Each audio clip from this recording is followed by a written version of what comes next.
Hello students, how are you? This is Gyanchand Sharma from GB Campus Alwar. First of all, I would like to thank all of you for watching our YouTube channel. और इस session में हम फिर से जो अपना subject verb agreement का remaining topic रह गया था, चूँकि अभी उसमें काफ़ी सब्जेक्ट वर्ब पर बेस्ड ऑन रूल्स बचे हुए तो उनको हम आगे कर लेते हैं।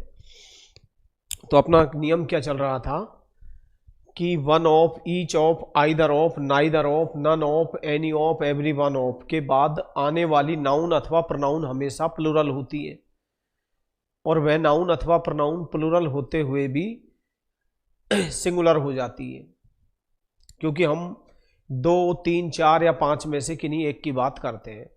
अब हम बात कर लेते हैं प्रोनाउन की। तो कल थोड़ा सा अच्छे से नहीं हो पाया था एक्सप्लेन, अब आप देख लीजिए यहाँ पे, देखो समझिए। एक्चुअल में इंग्लिश में जो प्रोनाउन होता है उसमें एक तो बहुवचन में वी आता है, एक आपके यू आता है, और एक आता है दे। अब देखो, वन ऑफ के बाद आप लिखोगे one of the boys, one of the books, each of the 4 villages, either of the criminals, यानी आने वाली नाउन हमेशा प्लूरल आएगी। लेकिन आप अच्छे से जानते हो वन ऑफ, ईच ऑफ, तो ये ऑफ क्या है? ऑफ प्रेपोजिशन है। और प्रेपोजिशन कोई भी हो, चाहे वो टू हो, बाय हो, फॉर हो, विद हो, इन हो। अब जैसे हम पैसिव वॉइस पढ़ते हैं तो कभी हमने बाय के बाद आई नहीं पढ़ा होगा, क्या पढ़ते हैं हम लोग? बाय मी। कभी हमने बाय के बाद वी नहीं पढ़ा होगा, क्या पढ़ा होगा? अस। तो एक्चुअल में प्रेपोजिशन कोई भी हो, चाहे बाय हो या टू हो। अब ऑफ क्या है? प्रेपोजिशन। तो इसका मतलब ऑफ के बाद हम वी का यूज नहीं करके किसका यूज करेंगे? अस का। यू सब्जेक्ट में भी यही स्पेलिंग होती है, ऑब्जेक्ट में भी यही होती है। किसका यूज करना है? यू का। और यहाँ दे के लिए हमें किसका यूज करना है? देम का।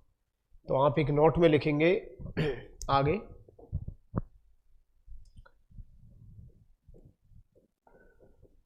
नोट में लिखेंगे हम one of each of, either of,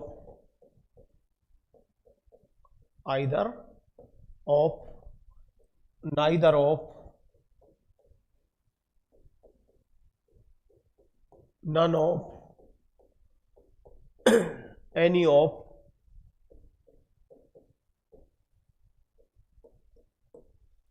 every one of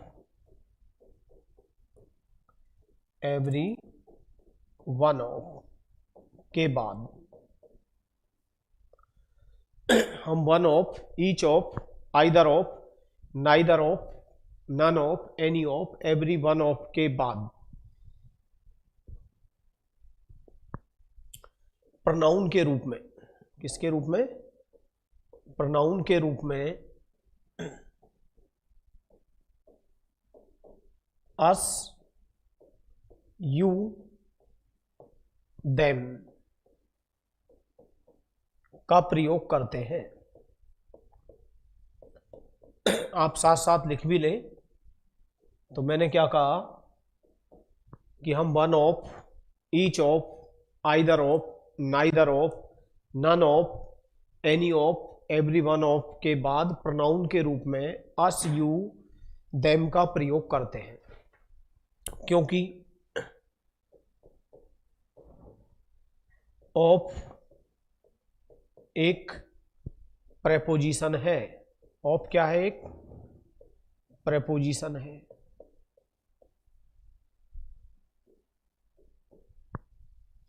यहां तक लिख लोगे, हम one of, each of, either of, neither of, none of, any of, every one of के बाद प्रोनाउन के रूप में अस, यू, देम का प्रयोग करते हैं, क्योंकि ऑफ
कभी भी प्रोनाउन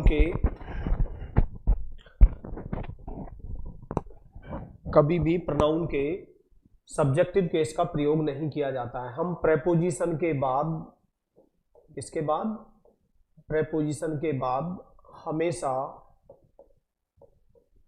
प्रोनाउन के ऑब्जेक्टिव केस का प्रयोग करते हैं। किसका? ऑब्जेक्टिव केस का मतलब कर्म कारक। तो इसमें क्या क्या आ जाएगा? आई का ऑब्जेक्टिव केस,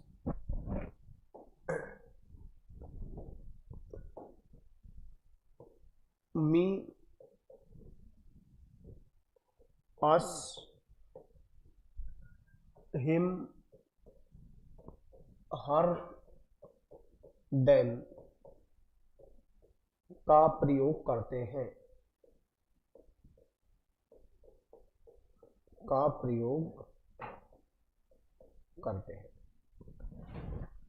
तो देखिए ऑफ एक प्रेपोजिशन होता है और प्रेपोजिशन कोई भी हो उसके बाद सब्जेक्टिव केस का यूज नहीं करना है आपको। अब हम सेंटेंसेस देखते हैं। देखिए अगर मैं ये लिख देता हूं वन ऑफ वी, तो भाई ये तो गलत हो गया। कारण क्या है? ऑफ प्रेपोजिशन है तो वी तो आ ही नहीं सकता। हम क्या लिखेंगे? One of us. अब अगर मैं लिख देता हूं कि आइदर ऑफ दे, क्या लिख देते हैं हम लोग? आइदर ऑफ दे, तो ये इनकरेक्ट हो गया। रीजन ऑब्वियस है। ऑफ क्या है? Preposition. It's apparent to everyone. Of is preposition and preposition is never followed by subjective case. तो हम यहां पर किसका यूज करेंगे? Either of them. किसका यूज करना है? ऑब्जेक्टिव केस का। ठीक है, तो आपको ये याद रखना है कि one of, each of, either of, neither of, जो 7 है मैंने आपको लिखवाए है, इनके बाद यदि आपको प्रोनाउन का यूज करना है तो या तो अस का यूज करेंगे या यू का या देम का। लेकिन एक बात आपको हमेशा ध्यान रखनी है कि नाउन हो या प्रोनाउन हो, प्लूरल होते हुए भी वो सिंगुलर हो जाती है।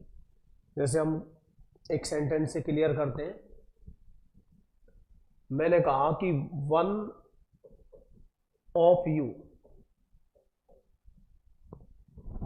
You are telling a lie. तुम में से कोई एक झूठ बोल रहा है। तो एक ग्रामेटिकली इनकरेक्ट सेंटेंस है। कारण क्या है कि मैं कह रहा हूं कि वन ऑफ यू यानी तुम में से कोई एक, और तुम में से कोई एक है जो कि आर टेलिंग अ लाई, झूठ बोल रहा है। अब यहां पर यू का मतलब यू नहीं है। तुम में से कोई एक लड़का है तो ही हो गया, तो ही हो गया तो क्या आएगा यहाँ? इज। तुम में से कोई एक लड़की है जो झूठ बोल रही है तो सी हो गया, तो भी क्या आएगा? इज। तो वन ऑफ ईच, ये ध्यान रखना है, चाहे नाउन हो या प्रोनाउन हो, लेकिन वर्ब यूज कैसी करनी है आपको? सिंगुलर। अब मैंने कहा कि each one of us, each one of us, इसका मतलब हम में से कोई एक, ईच वन ऑफ अस। ठीक है। गो टू स्कूल, इसका मतलब हम में से कोई एक विद्यालय जाता है। ऑन फुट, पैदल। ठीक है। नो एरर है, then you are to answer D. If you find no cause of error then you are to answer D. तो अगर आपको लगता है कि सेंटेंस में कोई एरर अकर्ड नहीं हुई है तो आपको आंसर क्या देना है? डी। तो सबसे पहले हम ए पार्ट लेते हैं। वो कहता है ईच वन ऑफ अस। देखो ये आप समझ ही गए कि यहाँ पे अस क्यों आ रहा है, क्योंकि ऑफ क्या है? प्रपोजिशन। और प्रपोजिशन के बाद सब्जेक्टिव केस का यूज होता नहीं है। अब मैं बोल रहा हूं कि हम में से कोई एक, अब हम में से कोई एक लड़का है तो इसका मतलब क्या हो गया? ही। हम में से कोई एक लड़की भी हो सकती है तो इसका मतलब क्या हो गया? सी। ठीक है। अब ही सी इट के साथ कभी भी मेन वर्ब की फर्स्ट फॉर्म नहीं आती है। बल्कि फर्स्ट फॉर्म में एस या एस का प्रयोग होता है। तो ये तो मैं टेंस में पढ़ा चुका हूँ, वर्ब के अंत में वो आ रहा है, तो यहाँ पर हम गो की जगह क्या लिखेंगे, गोज। क्या लिखेंगे, गोज। ठीक है। और पैदल के लिए आप जानते ही ऑन फुट होता है। और देख लेते हैं, एक क्वेश्चन दिया हुआ है एसएससी सीजीएल 2013। ठीक है। वो कहता है कि ईच वन ऑफ यू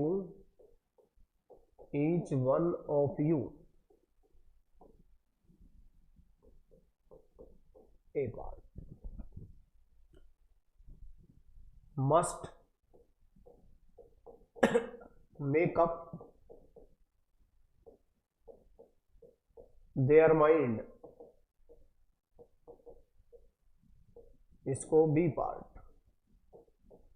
देखिए मुझे आगे पढ़ने की जरूरत ही नहीं पड़ी, एक्चुअल में टाइम बचाना मेरी प्रायोरिटी होनी चाहिए। वो कह रहा है कि ईच वन ऑफ यू, यानी तुम में से कोई एक। अब तुम में से कोई एक लड़का है, तो इसका मतलब क्या हो गया, ही हो गया। ठीक है।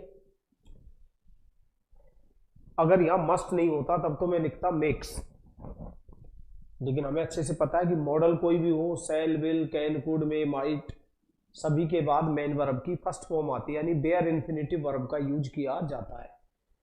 अगर यह मस्ट नहीं होता तब तो मैं मेक्स लिखता, लेकिन चूंकि यहाँ पे मस्ट दिया हुआ है तो मॉडल के बाद फर्स्ट फॉर्म आती है।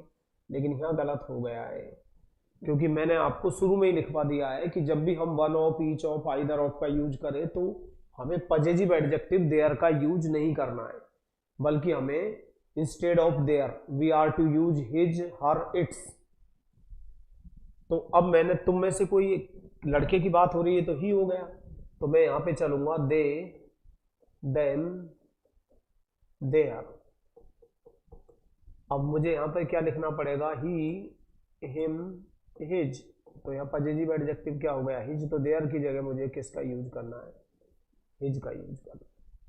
वो कह रहा है तुम में से कोई एक है, तुम में से कोई एक लड़का है तो उसे दृढ़ निश्चय करना चाहिए। तुम में से कोई एक लड़की है तो हर आ जाएगा। एरर किस पार्ट में अकर्ड हुई, बी पार्ट। ठीक है। This question occurred in SSC CGL 2013 and to answer this so called question was very facile. इस प्रश्न का उत्तर देना बड़ा आसान था। ठीक है। बाकी का मैं आपको ये बता देता हूं, ये मेक अप वंस माइंड बहुत अच्छा फ्रेज होता है, मेक अप वंस माइंड। ये होता है निश्चय करना, दृढ़ निश्चय करना। मैंने कहा एक तरह से डिसाइड, कोई वर्ड आता है उसको नोट कर लिया करो आप। डिसाइड, निश्चय करना। Determine,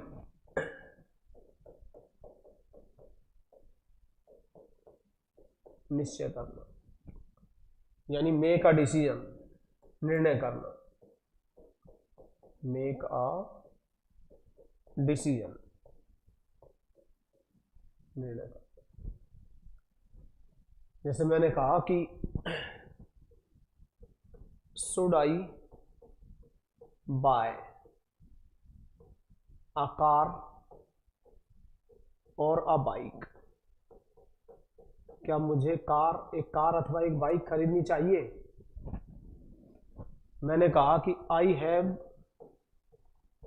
not made up my mind yet, यानी क्या मुझे या तो एक कार खरीदनी चाहिए अथवा एक बाइक खरीदनी चाहिए, अभी मैं इसका निश्चय नहीं कर पाया। तो इसका मतलब हो गया कि made up mind, made up once mind, make up once mind. भाई मेक की सेकंड फॉर्म क्या होती है, मेड। थर्ड फॉर्म भी क्या होती है, मेड। तो इट मींस अब उसने कल को अंडरलाइन कर दिया, तो आंसर क्या हो जाएगा इसका, डिसाइडेड, कि मैं अभी तय नहीं कर पाया। मेकअप वंस माइंड का मतलब होता है डिसाइड करना, डिटरमाइन करना, या मेक अ डिसीजन, निर्णय करना। अगर इसी में मैं ये लिख देता हूं मेकअप फॉर, क्या लिख देता हूं, मेकअप फॉर, तो इसका मतलब होता है क्षतिपूर्ति करना, क्षति पूर्ति करना, मुआवजा देना।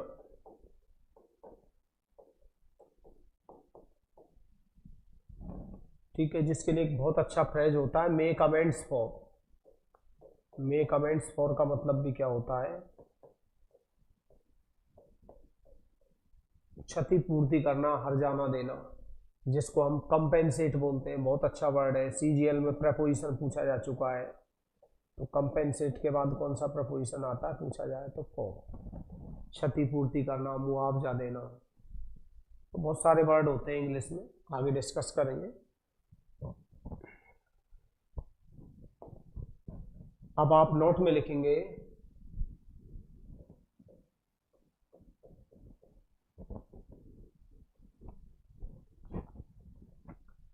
देखिए, अभी आप पढ़ चुके हैं कि मैंने कहा कि जो वन ऑफ का नियम है relative pronoun who which that पर एप्लीकेबल नहीं होता है।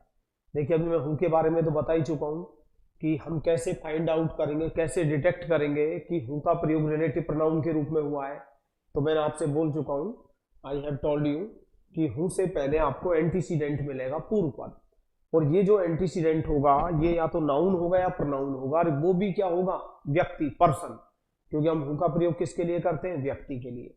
तो एक नोट है, क्योंकि मुझे एक बहुत अच्छा नियम आपको समझाना है इस वजह से। तो नोट में क्या लिखेंगे, जब भी हम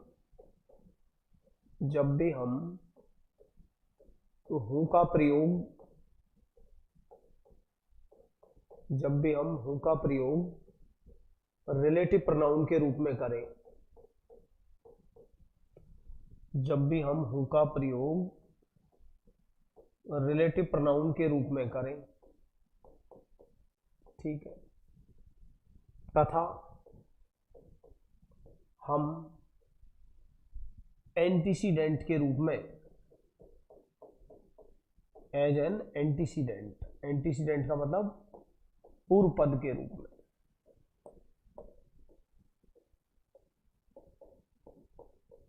प्रोनाउन का प्रयोग करना चाहें, प्रोनाउन का प्रयोग करना चाहे,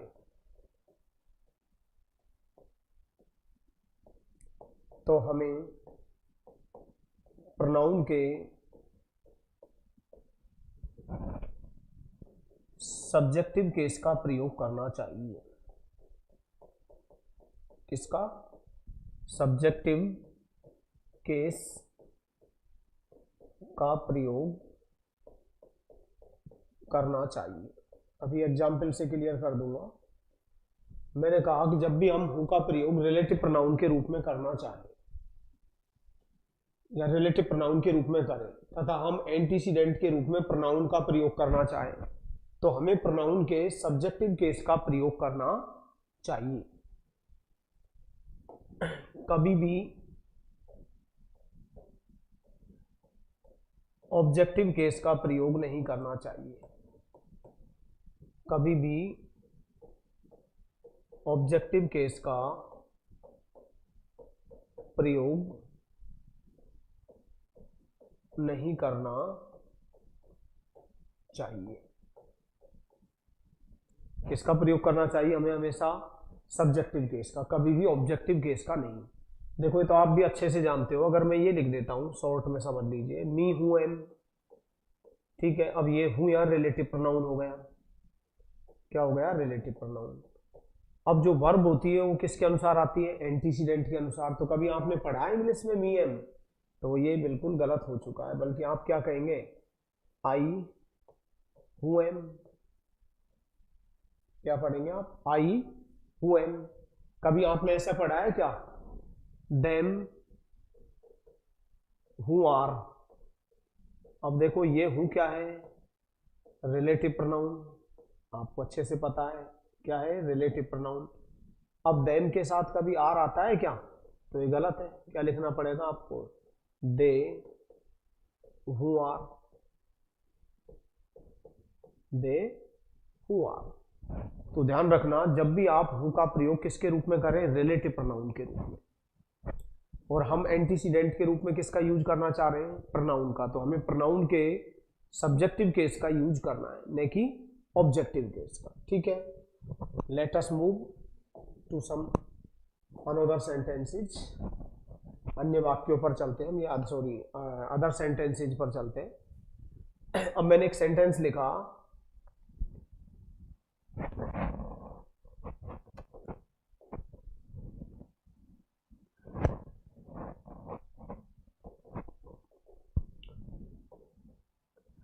एक सेंटेंस है हमारे पास, ठीक है। मैंने कहा कि इस देरी के लिए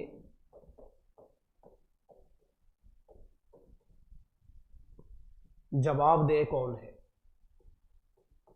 जवाबदेह कौन है। ठीक है, अब मैं इसकी इंग्लिश बना देता हूं, हु इज अकाउंटेबल। अब अकाउंटेबल का मतलब होता है जवाबदेह, क्या होता है, जवाबदेह। तो मैंने कहा हु इज अकाउंटेबल, अब एक्चुअल में अकाउंटेबल के बाद दो प्रेपोजिशंस का यूज किया जाता है। यदि हम व्यक्ति के लिए जवाबदेह, मैंने कहा I am accountable to God, मैं ईश्वर के लिए जवाबदेह हूं। ठीक है, I am accountable to the principal of my school, मैं अपने विद्यालय के प्रिंसिपल के प्रति जवाबदेह हूं, तब तो टू आता है। और अन्य किसी चीज के लिए जवाबदेह व्यक्ति के अलावा तो फोर आएगा, क्योंकि मैंने कहा कि इस देरी के लिए जवाबदेह कौन है, तो who is accountable for this delay, for this delay. अब यहां पर जो ये हु है, ये इंटरोगेटिव प्रोनाउन है। कौन सा प्रोनाउन है, इंटरोगेटिव प्रोनाउन है, ये रिलेटिव प्रोनाउन नहीं है। रिलेटिव प्रोनाउन होता तो इससे पहले क्या मिलेगा आपको, पूर्व पद मिलेगा, एंटीसीडेंट, और एंटीसीडेंट हु के लिए केवल व्यक्ति होना चाहिए। अब मैंने इसका आंसर दे दिया, सेकंड सेंटेंस में समझ लें आप, मैं हूं जो कि इस देरी के लिए जवाबदेह हूं, इस देरी के लिए जवाबदेह हूं।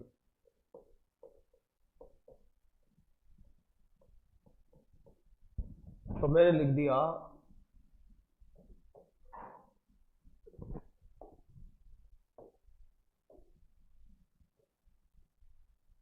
It is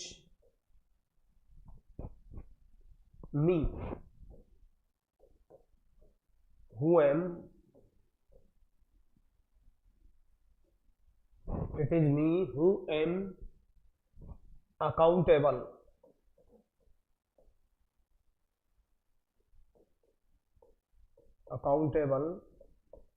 for this delay।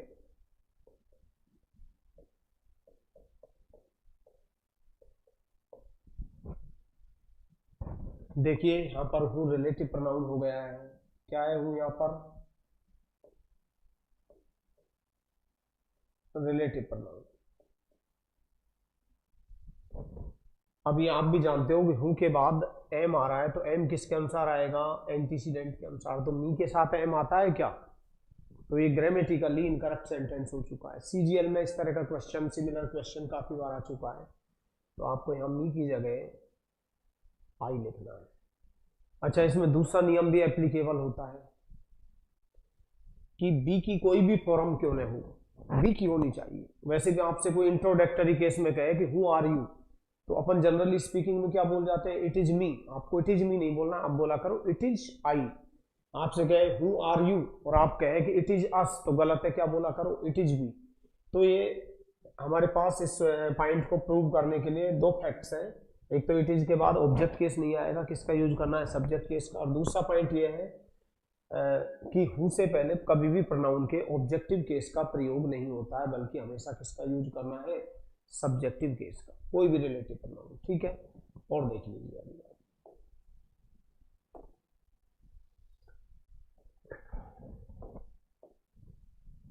मैंने कहा कि हु हैज टर्न्ड डाउन,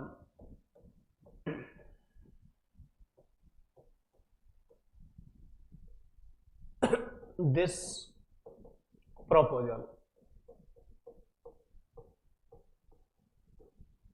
मैंने कहा कि इस प्रस्ताव को किसने ठुकराया है। ठीक है, अब यहां पर जो ये हूं है ये इंटरोगेटिव प्रोनाउन है, ये रिलेटिव प्रोनाउन नहीं है। क्या है? Interrogative pronoun. ये फ्रेजल वर्ब है, काफी इंपॉर्टेंट फ्रेजल वर्ब है, टर्न डाउन, ठुकराना। ठीक है, एक तरह से रिजेक्ट करना। ठीक है, सेट असाइड करना, स्पर्न करना। स्पर्न मीन्स भी क्या होता है? ठुकराना। एक तरह से अबनीगेट, अबनीगेट का मतलब अस्वीकार कर देना, डिनाई भी होता है अबनीगेट का मतलब। बहुत सारे वर्ड है इंग्लिश में।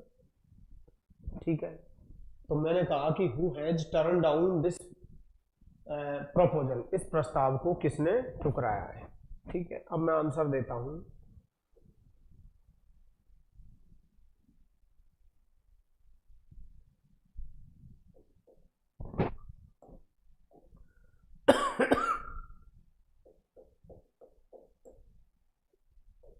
हम हैं जिन्होंने इस प्रस्ताव को ठुकराया है।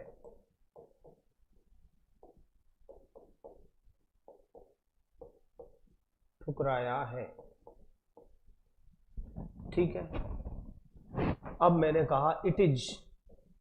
अब देखो यहां पे आप दो नियम अप्लाई कर सकते हैं। एक तो बी की कोई भी फॉर्म क्यों नहीं हो, बी फैमिली से होनी चाहिए, चाहे वो इज हो, वाज हो, वर हो। तो मैंने कहा इट इज अस, हम हैं। अब मैंने हु लिख दिया, तो ये हु कौन सा हु हो गया? रिलेटिव प्रोनाउन वाला। It is us who have turned down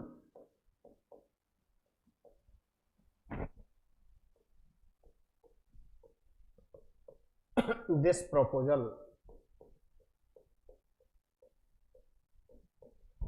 तो देखिए सेंटेंस इनकरेक्ट है। कारण क्या है कि यहां हु क्या है? रिलेटिव प्रोनाउन, और अस के साथ हैव आता नहीं है। यहाँ क्या आएगा? वी, और वी की वजह से हम किसका यूज करेंगे? हैव का। तो ये ध्यान रखना है कि जब भी हम हु का प्रयोग रिलेटिव प्रोनाउन के रूप में करेंगे तो और एंटीसीडेंट के रूप में हमें किसका यूज करना है? प्रोनाउन के सब्जेक्टिव केस का, कभी भी ऑब्जेक्टिव केस का नहीं करना है। साथ में एक नोट और डाल लें आप,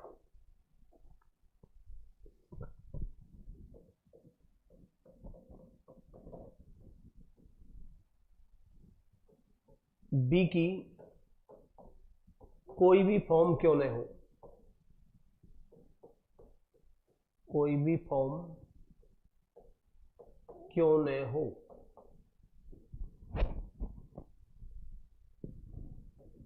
के बाद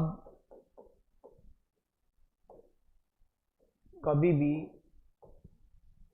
प्रोनाउन के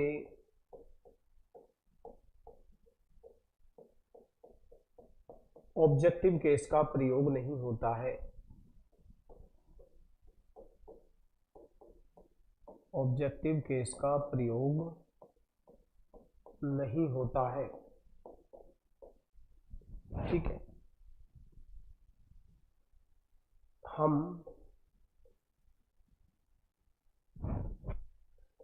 बी की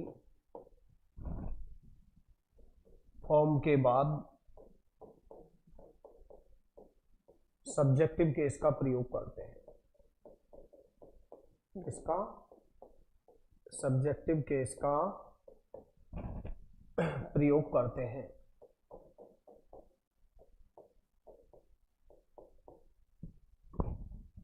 किसका यूज करेंगे?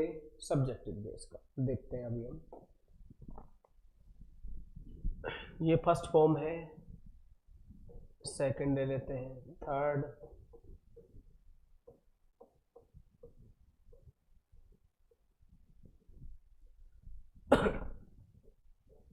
यहां मैं बी लिख देता हूं फर्स्ट फॉर्म, और यहां पर हम बी ले लेते हैं सेकंड फॉर्म। ठीक है, बी, बी,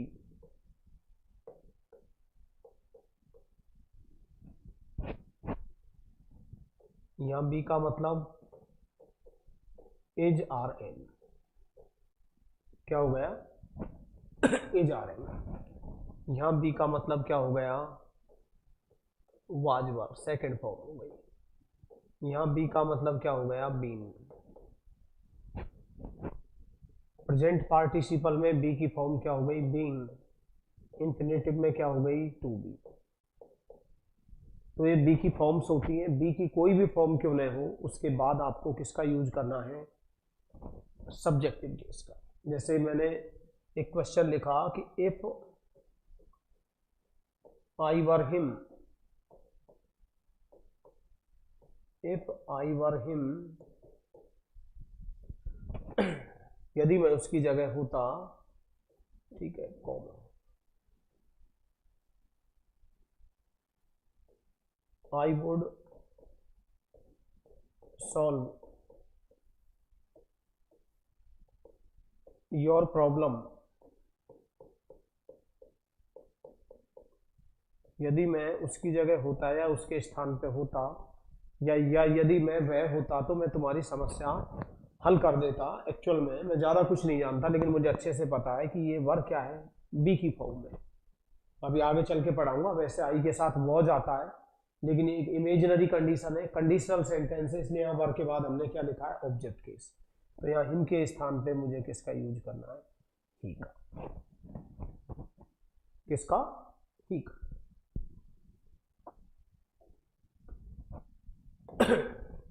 और देखिए,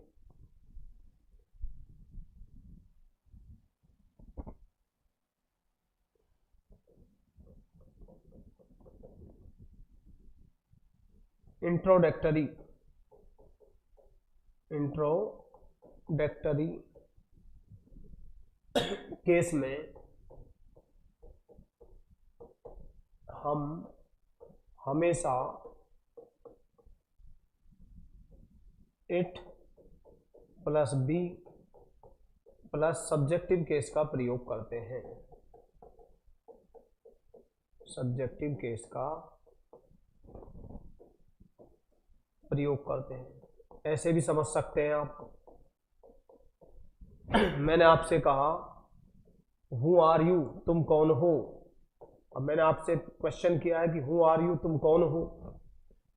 अब आपको इंट्रोडक्टरी केस का मतलब आप अपना परिचय दे रहे हैं, तो इट इज मी नहीं बोलना है। देखो ये तो इट रहा, ये बी की फॉर्म इज हो गई। तो मैंने क्या कहा, वैसे भी बी की कोई भी फॉर्म क्यों नहीं हो, उसके बाद ऑब्जेक्ट केस नहीं आता। दूसरा, इंट्रोडक्टरी केस में आप यूं बोला करो आज के बाद, इट इज आई। ठीक है, और देख लेते हैं।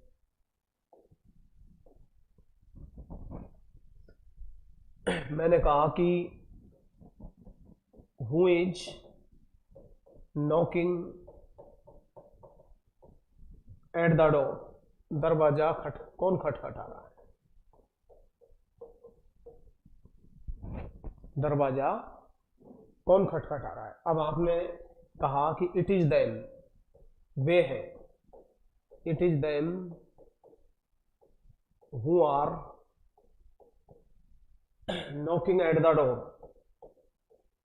Knocking at the door.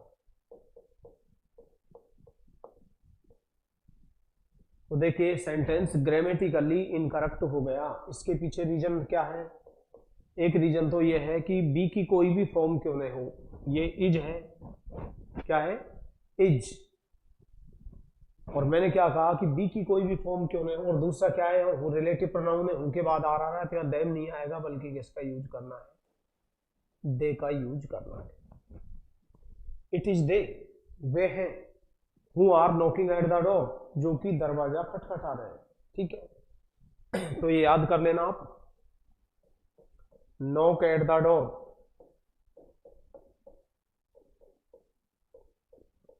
दरवाजा खटखटाना। नॉक एट द बेल, ठीक है, घंटी बजाना।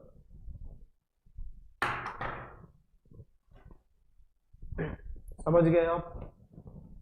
और यदि इसी में मैं नॉक डाउन लिख देता हूं तो एक फ्रेजल वर्ब बन जाती है जिसका मतलब हो जाता है टक्कर मारना। क्या हो जाता है? टक्कर मारना।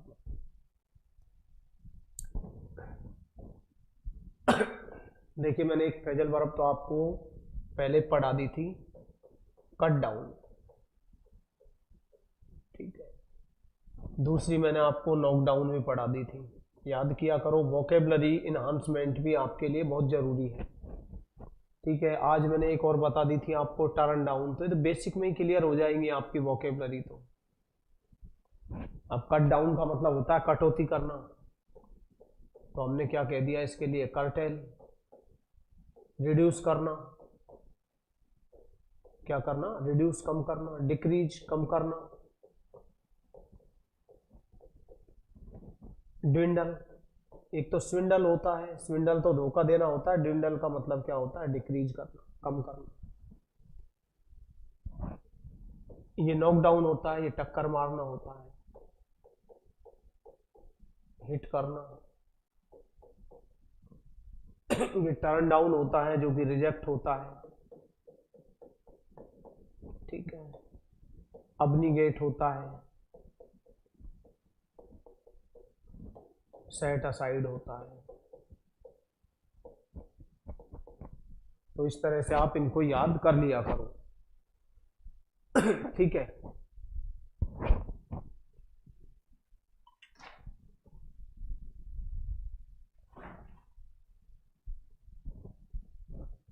नॉक डाउन हो गया, कट डाउन हो गया। कट डाउन का मतलब रिड्यूस होता है। तो आपको जैसे मैंने कहा कि वी आर मलिंग,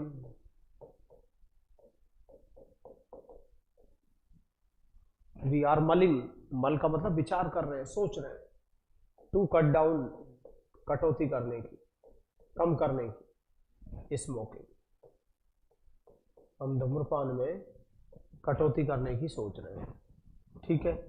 तो आज के लिए इतना ही, दैट्स इनफ फॉर टुडे। कल से आपकी 7 से 8 या 8 से 9 रेगुलर क्लासेज हुआ करेंगी, मतलब 7 से 10 बजे के बीच में कभी भी आपकी क्लासेज ले लिया करूँगा, और हम कंटिन्यूअसली जो भी सब्जेक्ट वर्ब एग्रीमेंट है उसके बाद हम नेक्स्ट क्लास लेंगे, ठीक है। तो thanks all of you for watching our YouTube channel.